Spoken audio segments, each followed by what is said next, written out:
Bismillahirrahmanirrahim. Penjumlahan bilangan bulat. Sekali lagi, bilangan bulat itu ada bilangan bulat positif, ada juga bilangan bulat negatif.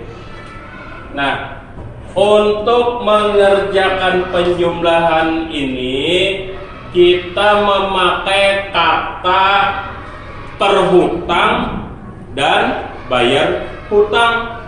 Nah, yang bilangan bulat positif itu kita namakan bayar hutang atau sisa uang. Nah, dalam sehari-hari bilangan bulat positif itu kita samakan dengan kita bayar hutang atau sisa uang yang kita punyai. Jadi sisa uang yang kita punyai. Sedangkan bilangan bulat negatif itu kita samakan dengan hutangnya atau terhutangnya. Terhutang atau berhutang. Nah, untuk apa jadi seperti ini memudahkan kita menjawab penjumlahan bilangan bulat. Jadi kita samakan seperti berhutang dan bayar hutang. Contoh aja. Ini pelajaran kelas 1. Kalau bilangan bulat positif ditambahkan bilangan bulat positif, ini nyaman aja. Uang yang kita miliki ada 2, ditambahi lagi ada uang lagi 4. Jadi hasilnya 2 tambah 4 tuh 6. Jadi uang kita malah bertambah. Jadi ada 6 buah, 6 keping uang kita masih ada 6, malah bertambah. Nah, ini kan mulai dari kelas 1 sudah paham caranya kalau ada soal seperti ini. Nah, yang tersulit itu kalau ada bilangan bulat positif ditambahkan dengan bilangan bulat negatif. Contoh, bilangan bulat positifnya 3 ditambah misalnya bilangan bulat negatifnya ini. Nah, coba lihat di sini, tambah dengan negatif itu berdekatan supaya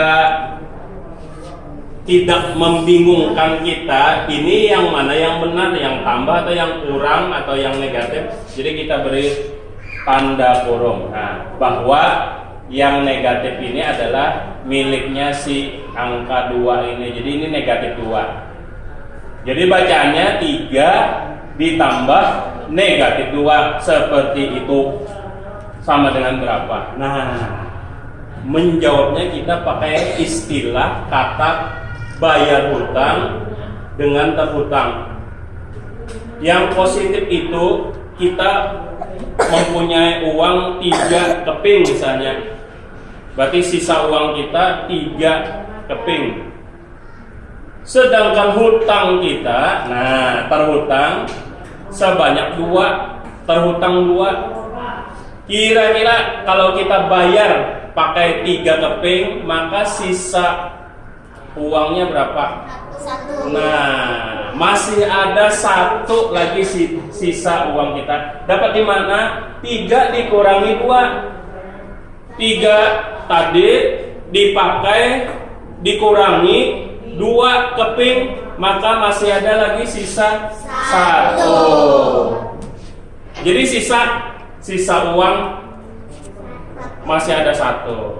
Nah, yang kedua contohnya masih bilangan bulat positif dengan bilangan bulat negatif. Misalnya negatif 6. Nah, di sini di depan tidak perlu kita pakai tanda kurung karena sudah letaknya di depan, terpisah dengan tanda tambah. Nah, negatif dengan tambah terpisah, jadi tidak usah pakai tanda kurung. Misalnya negatif 6 ditambah 4, positif 4. Jadi ini bacaannya negatif 6 ditambah positif 4. Nah, kita alih dengan memakai kata bayar hutang atau sisa hutang dengan terhutang. Bilangan bulat positif tadi adalah yang bayar hutangnya atau sisa uangnya, dan bilangan bulat negatif tadi adalah yang terhutangnya. Jadi seperti ini. Negatif 6 ini maksudnya kita terhutang 6 keping. Terhutang 6 keping, lalu kita bayar hanya 4 keping saja.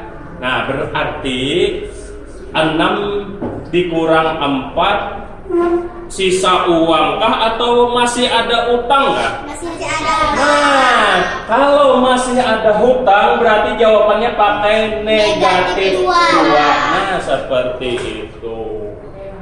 Kenapa jadi negatif? Karena hutang kita ada 6, kita bayar hanya 4, jadi masih ada hutang. Dari mana hutangnya? Dari 6 dikurang 4, masih ada terhutang 2. Terhutang itu pakai negatif. Nah, itu bedanya. Kalau tadi lunas 3 ditambah negatif 2 lunas, malah sisanya 1 lagi kita punya. Nah, seperti itu, mudah-mudahan